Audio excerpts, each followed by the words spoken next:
Hello friends, welcome to Origin IAS. बस थोड़ी देर पहले ही दिल्ली में 4.6 रेक्टर स्केल का अर्थक्वेक महसूस किया गया। यह एक मीडियम अर्थ इंटेंसिटी का अर्थक्वेक था, पर इसके ट्रेमर्स सिर्फ दिल्ली में ही नहीं, गुरुग्राम, नोएडा, पंजाब और उत्तर प्रदेश में भी महसूस किए गए। ये रिपोर्ट पेश की गई थी नेशनल सेंटर फॉर सिस्मोलॉजी की तरफ से। अब हम समझने की कोशिश करते हैं कि इंडिया में इतने अर्थक्वेक्स आते क्यों हैं। सिर्फ दिल्ली में ही इन लॉकडाउन के दौरान 3 से 4 बार ट्रेमर्स फील किए गए। Even though the intensity of the tremors were medium, पर फिर भी ये बहुत ज्यादा इशू होता है ओल्ड बिल्डिंग्स के लिए या फिर ऐसी कंस्ट्रक्शंस के लिए जो बहुत क्लोज है, जहां पे मिटिगेशन मेजर्स या फिर प्रिपेयर्डनेस मेजर्स इफेक्टिव नहीं होते। उस जगह ये बहुत बड़ा चैलेंज हो सकता है।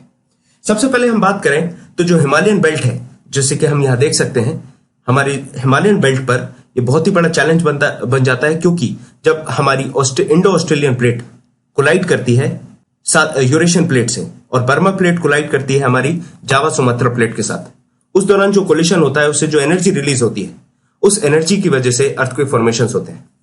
साथ ही साथ अंडमान एंड निकोबार में जो सी फ्लोर के अंदर अगर वोल्केनिक एक्टिविटीज होती हैं, उन वोल्केनिक एक्टिविटीज के दौरान भी जो एनर्जी रिलीज होती है उससे भी अर्थक्वेक फॉर्मेशन होता है। तो 2 केसेस है इंडिया में, पहला हिमालयन बेल्ट की तरफ है, दूसरा अंडमान।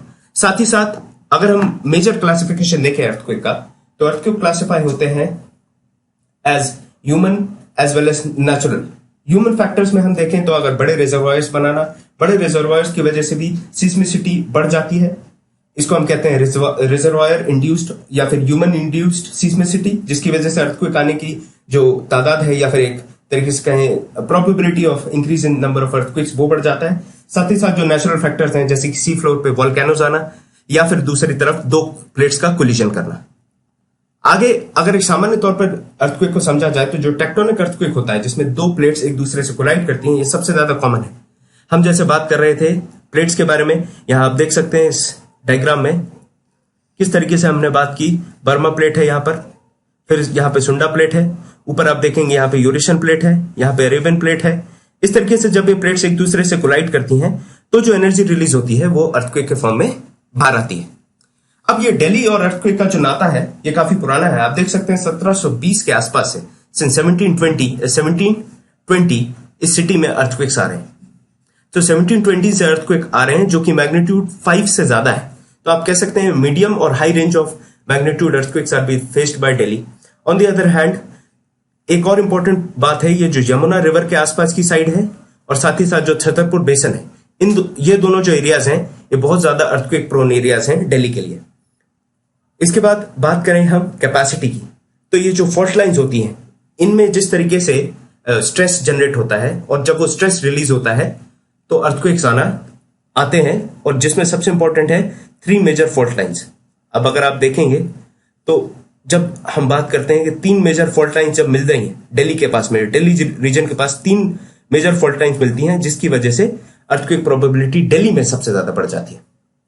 अब बात करें major classification of seismic zone, तो इंडिया में क्लासिफिकेशन होता है सीस्मिक जोन्स का। जो अलग अलग सीस्मिक जोन्स है उन सबको क्लासिफाई किया गया है जोन 2, 3, 4 और 5 के हिसाब से, जिसमें कि अगर देखा जाए तो जोन 4 जो है और जोन 5 जो है उनको सिवियर और वेरी सिवियर कैटेगरी में रखा गया है। और आप समझ सकते हैं उनमें कौन सी जगहें होंगी, जैसे कि जम्मू कश्मीर हो गए, हिमाचल प्रदेश है, उत्तरांचल या फिर उत्तराखंड है, रन ऑफ कच्छ है, ये वाले इलाकों को रखा गया जोन 5 में, मतलब सबसे ज्यादा very severe possibility of earthquake है। और जोन 4 में रखे गए हैं इलाके जैसे कि दिल्ली है, सिक्किम है, ये सारी जगहें, उत्तर प्रदेश के कुछ पार्ट्स हैं, नॉर्दर्न पार्ट्स हैं, बिहार है, वेस्ट बंगाल है, इन सबको जोन 4 में रखा गया है। मतलब इनमें भी प्रोबेबिलिटी ऑफ अर्थक्वेक सिवियर है, लार्ज वेरी सिवियर तो नहीं, पर फिर भी सिवियर अर्थक्वेक आने की प्रोबेबिलिटी है यहाँ पर। आगे हम बात करते हैं कि आखिर अर्थक्वेक तो आ रहे हैं, अगर नेचुरल प्रोसेस है उसका या नेचुरली अकरिंग अर्थक्वेक्स हैं, तो उसमें हमारा ह्यूमन रोल सिर्फ एक प्रकार का होता है, हम अवेयरनेस जनरेट करें, जो हमारे हाथ में है, to generate awareness. On the other hand हम जो दूसरा काम कर सकते हैं वो हम कर सकते हैं कि हम प्रॉपर मॉनिटरिंग करें अर्थक्वेक की। साथ ही साथ जो हम बिल्डिंग्स बनाएं, एक बिल्डिंग्स का कोड रखें, अप्रोप्रिएट टाउनशिप्स बनाएं जिसमें प्लानिंग हो, और एंटी अर्थक्वेक या फिर अर्थक्वेक रेजिस्टेंट बिल्डिंग्स बनाएं, जैसे कि जापान में आपने देखा होगा, और भी बड़ी बड़ी कंट्रीज हैं इस बारे में सोच रही हैं जहां पे अर्थक्वेक काफी प्रोमिनेंट है। साथ ही साथ अगर अर्थक्वेक आता है तो उसके बाद हमें किस तरीके से रिस्पॉन्स रखना है उसके ऊपर प्लानिंग होनी चाहिए, और इस रिस्पॉन्स को हमें इंडिविजुअल लेवल पे या फिर कहें डिसेंट्रलाइज लेवल पे, हर चीज एक ऊपर से ना आके कम्युनिटी बेसिस पे या फिर छोटे छोटे एक्टिविटी ग्रुप्स बना के हमें अवेयरनेस, साथ ही साथ रिस्पॉन्स प्लानिंग सिस्टम्स जनरेट करने चाहिए। और इसके लिए जरूरी है कि हम अपने मैन पावर या फिर जो हमारे सिटीजन्स हैं या जो हमारे सोसाइटी के लोग हैं उनको अवेयर करें, उनको ट्रेन करें कि किस तरीके से हम इस आपदा के दौरान काम कर सकते हैं। तो जैसा मैंने आपको बताया, हम डिजास्टर मैनेजमेंट में भी इस चीज को बहुत इंपॉर्टेंट तरीके से कवर कर सकते हैं। सबसे पहले होता है कि हम बचाव करें, प्रिवेंशन करें, ज्यादा से ज्यादा कोशिश करें कि ये परेशानी या ये आपदा ना आए। पर अगर ये आती है तो हमें किस तरीके से मिटिगेशन करना है। मिटिगेशन के 2 फेसेस होते हैं। पहला होता है मिटिगेशन बिफोर द डिजास्टर, दूसरा होता है मिटिगेशन आफ्टर द डिजास्टर। उसके बाद बात करते हैं आप प्रिपेयर्डनेस की, कि कितने आप तैयार हैं, कितनी आपकी तैयारी है।